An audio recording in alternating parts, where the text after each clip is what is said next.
I think the initial inspiration of Orphan Black was John saying, wouldn't it be cool if you saw yourself on a train platform and then you killed yourself?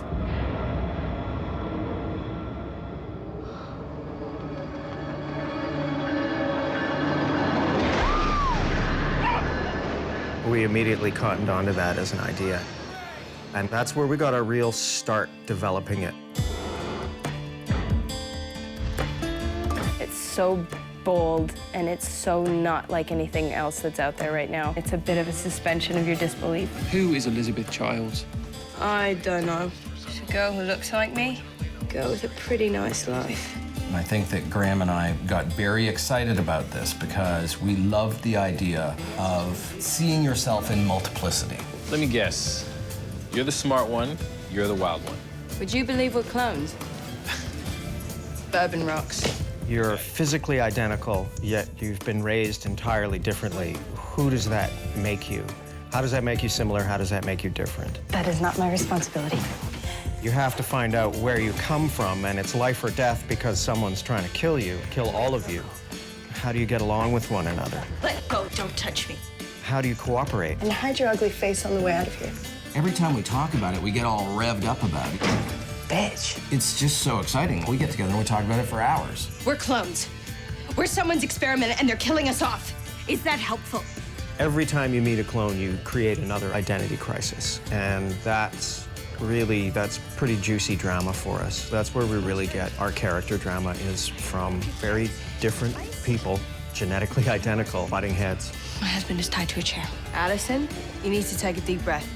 I hate yoga.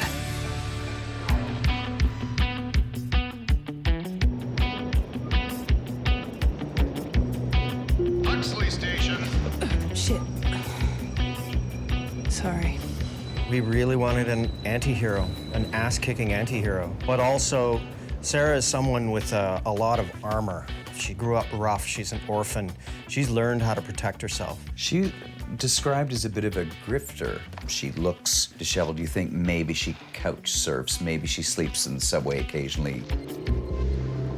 She's lived really hard. She's had to survive. She's had to manipulate people. She's had to hurt people knowingly. She's had to leave people, like leave her daughter. She runs away from everything. You've been gone for almost a year, Sarah. Yeah, so I'm back on a run, the usual Sarah Shitestorm. She's a character that's made a lot of wrong choices in her life and is now trying to set things straight, trying to make amends, and trying to be a better mother to her daughter. Every part of her distrusts what a family is, what intimacy is, what somebody loving you unconditionally is.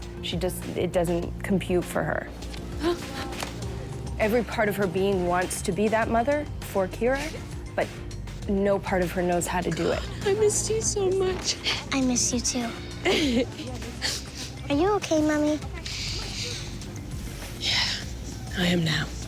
Inside, she's very fair and has a good heart. So independent, aren't you? Little monkey? Remind you of anyone? Yeah, but I was much angrier, wasn't I? We don't see that good heart for a while. She has to grow up, and over the course of the first season, I think she grows up quite a lot. Elizabeth Childs. It's you with a nice haircut. And a nice address. Beth is sort of a tortured yet brave cop. She's interesting because she's the inciting incident of the whole series. And so she's a character that, to understand, we have to unpack going forwards. You need to talk to me about that moment. About seeing cell phone and reacting gun. She's a troubled woman, you know, because I think Beth was a good cop, but she just had some demons that Art couldn't quite figure out. Are you wearing a wire? No. All right. If there is another version of this story. There's only one story, Art. You're making me nervous. Good. Now you know how it feels. Sarah has obviously stepped into Beth's life, into this dead girl's life, and is assuming her identity. At first she thinks, oh, Beth had everything. I've got a sweet pad and my new boyfriend Paul's out of town to the weekend. Living in that life, then, means that she needs to discover why this girl killed herself. She's investigating herself, in a way, trying to discover what led to her suicide. She is being hunted by another clone. She killed someone in the line of duty as a police officer. And then as she starts to see the cracks, she sees that Beth was addicted to prescription pills, that she was dealing with psychosis and manic depressiveness and all this stuff, and it's not the perfect life she thought it was. I'm not dirty, I just freaked out.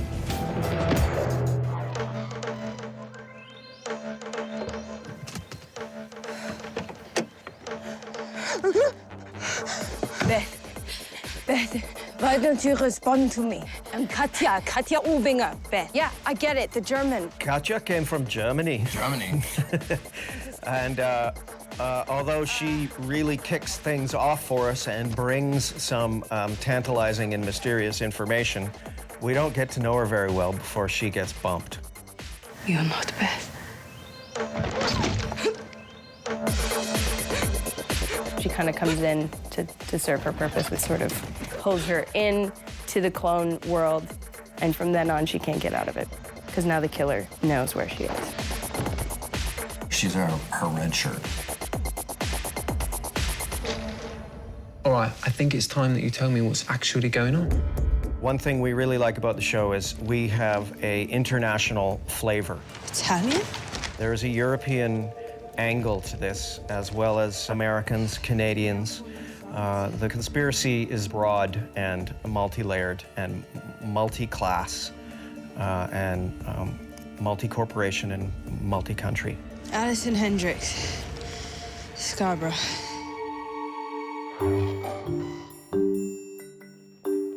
What's up, Hendricks? Hello, hi. Hi. She has to be sort of impeccable. Good. And her workout gear, and she's quick walking or coaching soccer. She's quite rigid.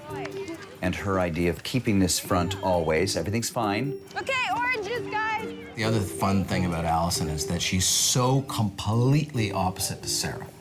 Like, Sarah's kind of like, you know, street girl, right? It's a little street urchin, you know? One chocolate bar each.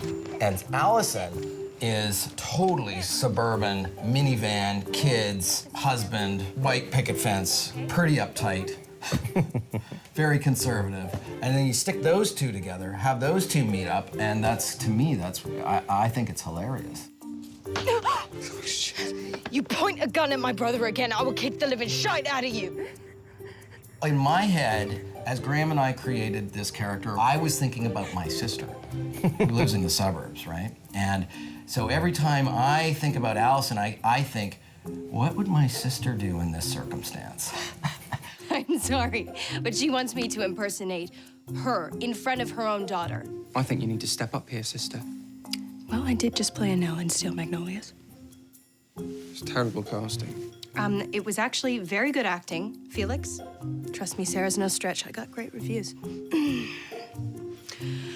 The Rhine in Spain falls mainly on the plain. Allison, as a conservative control freak, is the one who's least prepared to have her self-perception turned inside out, which is fun to watch. I messed up my family. And you're the only person I can talk to, and you're just another version of me.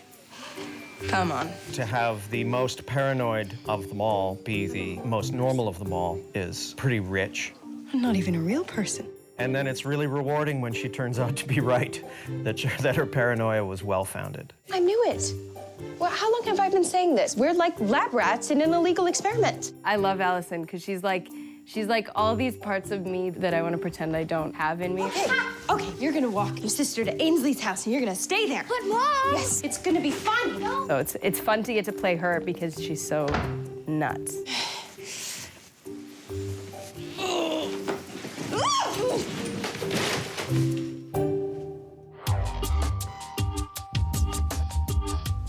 Hey, I'm Cosima. Bloody hell. We talked on the phone. I think my favorite clone is Cosima, who is our dreadlocked, tattooed science geek. Hey. Cosima. She's a bit of an enigma, bit of a nerd, bit of a genius, maybe. Don't worry, you get used to it.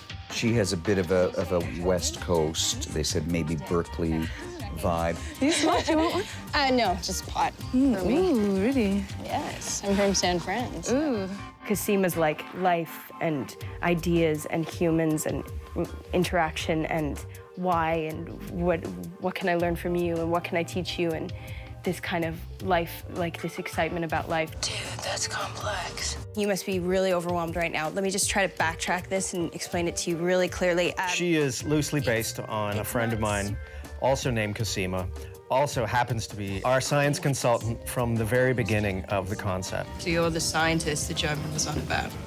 Yes, well, PhD student, evolutionary developmental biology. My first conversations about, so how would this work, like human cloning, were, you know, over a drink on my porch 8 years ago with Casima. So she's been involved with the project as a friend of the project and as a consultant ever since. Can you sequence for cytochrome C? The barcode gene? Mm-hmm. What's in it for me? How about you get to have sex with yourself? Awesome deal. She briefed me on the insane science behind cloning, and it just gave me such a key into that world because I could see the connection, how it's emotional, it's about humans, it's about life. And I think that's what's cool about Casima too, is that she sees the cloning thing as an opportunity instead of a hindrance or a burden. Who is the original? Who's created us? Who's killing us?